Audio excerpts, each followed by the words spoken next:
What's going on here, or what's not going on here?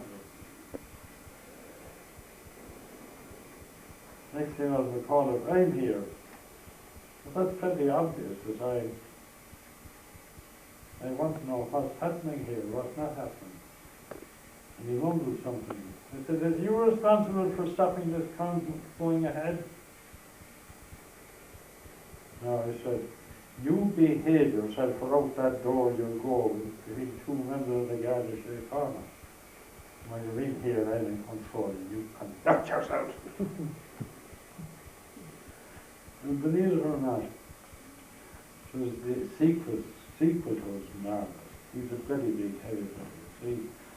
And the returning officer's table was on the stage inside in the hall, you see, and they had a big table with all the enormous sheets of paper where you're recording all the votes and transfers and everything, you see. So I was sitting behind that, and up on the stage, at either side there were steps. Nobody had any business up there, only the returning officer.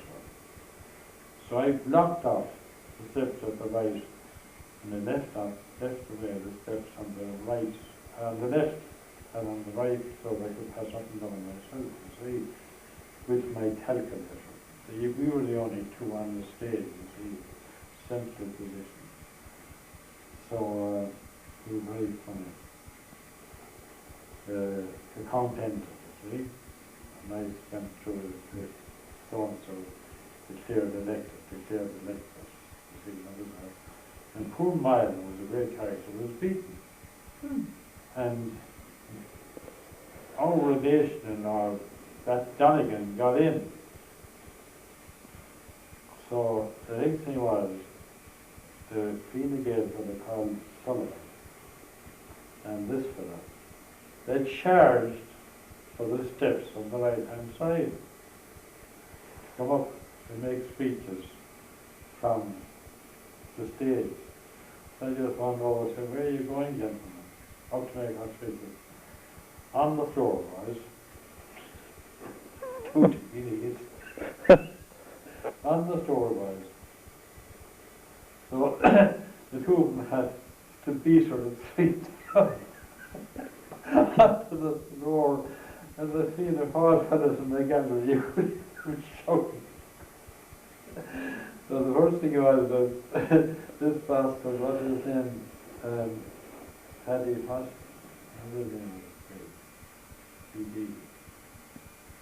What were you? I said his name when I go. Fianna Fáil PD. Paddy House. They're desperate now. But you know those old rickety chairs, these with the bent back, bent wood chairs. No, bent wood chairs. Yeah. There were 3 or 4. There were a number of those on which the counters were sitting at the counting table, you see. So McConnell caught a chair and he stood up in the chair, collapsed up, and he sat in his arse on the big rock. He probably was kicked out, to be kicked off the stage. Then to go down, and there's a chair there taken. He took up the chair collapsed, and he sat to 16th. Then he made a speech, and he called me all sorts of things, you see. And the other fellow made a speech. The Fine Gael fellow made a speech, but he said nothing. He was afraid of it. John Mylan made a speech then, and they had his start. He thanked me sincerely for the efficiency of which the election and the count was run, and the exceptional courtesy and order that was maintained. The other two fellows and Mylan started to speak. They ran off with them that he said. But mark my word, you wouldn't believe this. After that, all my staff were county council officials. After that, if I blew my nose in the county council offices, there'd be 2 people, Mr. Dempsey-Hines. They never forgot in the county council that I had done something that they never thought that they'd done, that I could kick in the teeth of a bloody bastard of a county council who'd go in there and act the hound and browbeat people Yes, a little bit of power is sometimes a bad thing. Oh, yeah. But I mean, I just happened to have the chance of doing it, you know, and it was very pleasant. But it's okay having power. The person can be so very easily abused then. That's right. Indeed. But you must grow up, I grew up acquiring power bit by bit. And then I got tired of acquiring power. I was speaking to your pal last night. Pat Galvin, is it? The guard, Sergeant. yeah. They were enforcing the new law on South Main Street last night. Do you know the No Loitering Act? The new law, do you know that one? It's just enforced. Oh, the gang hanging around. Drug squad. They all went. And how many people got put into Paddy Rugby? About a dozen. It's enough.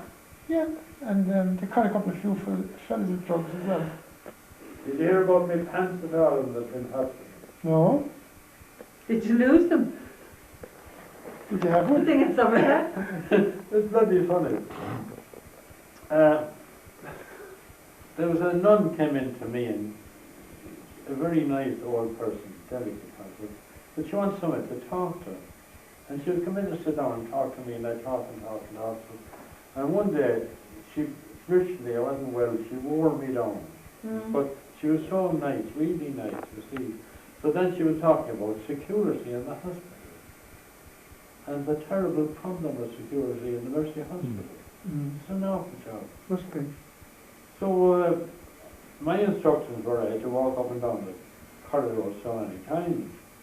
So after she'd been talking to me, I went out and I was walking up down the corridor, and she described to me that everybody now, the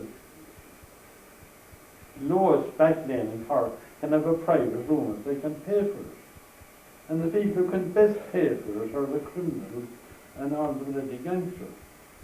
So if you were proud from some notorious South Centurion that have their DHI, they want a private room, they get a private room. All their criminal relations come in to see them, and the whole bloody corridor is loose. You can't control it. So she was telling me all about this, you see. So I was on my 20 minutes or quarter an hour exercise, walking up and down with my crutch. I have a crutch now. So I saw two priests coming out of the bedroom on my left, you see. But I done 3 or 4 runs up and down, you know. Here comes the car. That's Oh, yes, Clark. Clarky. So the next thing was that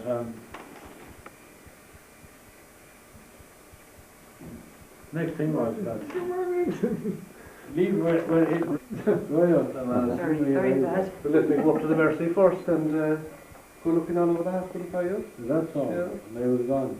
Boarded floor. Then we got a solid share.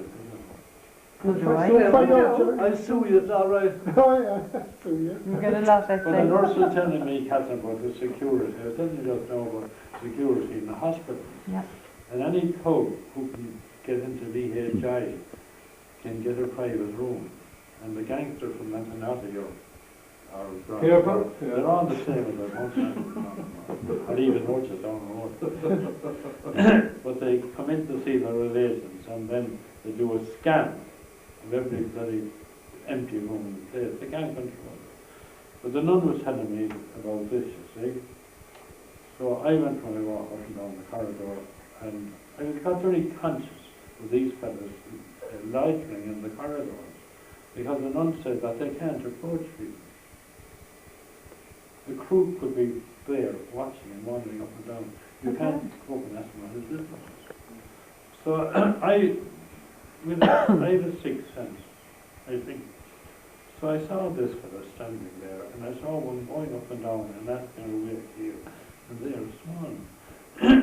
And this fellow seemed to know or did not know. I wasn't saying what she said, but it struck me suddenly there was something about this guy. So I did 2 flips up and down, and then he moved. You reckon who took your pen? No. Pardon. But the next thing was that I turned around And the two priests came out of the room. One is about my age, but he's completely doddering. He's not a young 84.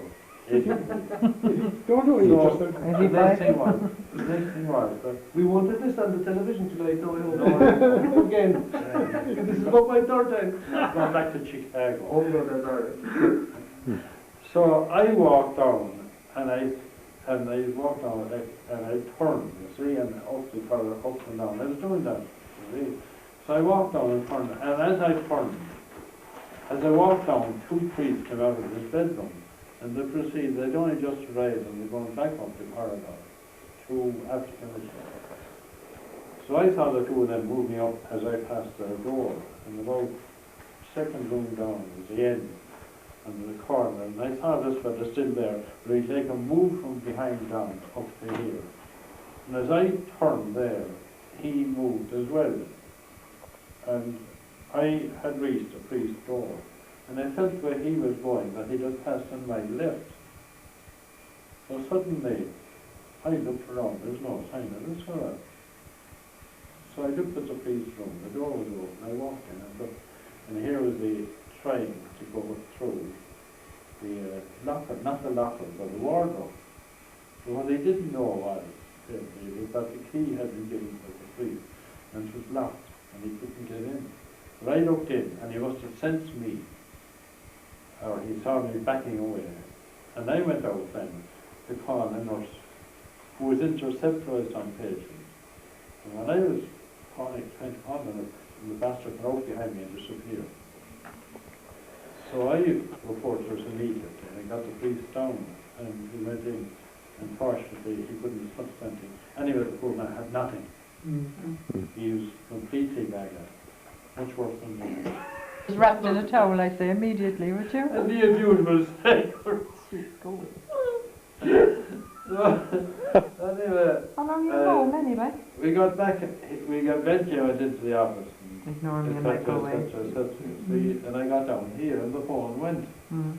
But in the meantime, they sent the security fellow up to me. And I went out and I showed him what had happened in the hall and where this was standing. I gave him a description as best I could. You see? So I told him my pants was gone, not for a damn, but it was gone. So I was down here about 5 o'clock and the phone went.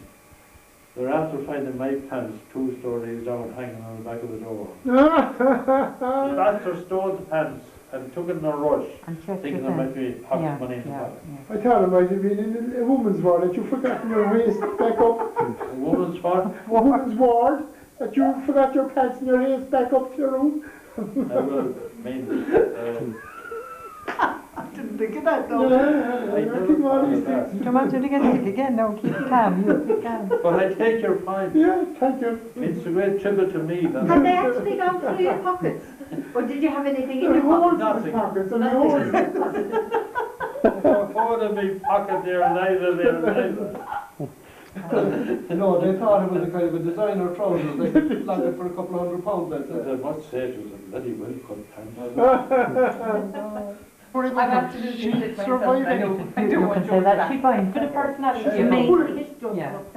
She rang You know, Michael- yesterday morning anyway, it was her birthday, she was 20 yesterday. Yeah, and she rang yesterday. Are you missing? Oh? I said, just from the door. Small bit, you know, I'd say she was You're getting to have a resemblance to my old friend Gandhi. No, you see, this is a jalapeno exam. Oh, I do? Jalapeno. But I mean, you know. Oh, I see. It's the first cousin. Really Look open at that. even the kind of the standing up you call Yeah, it. the whole thing. And I had this little skull cap at the skull cap. See here, take this from here. One of my specimens is here.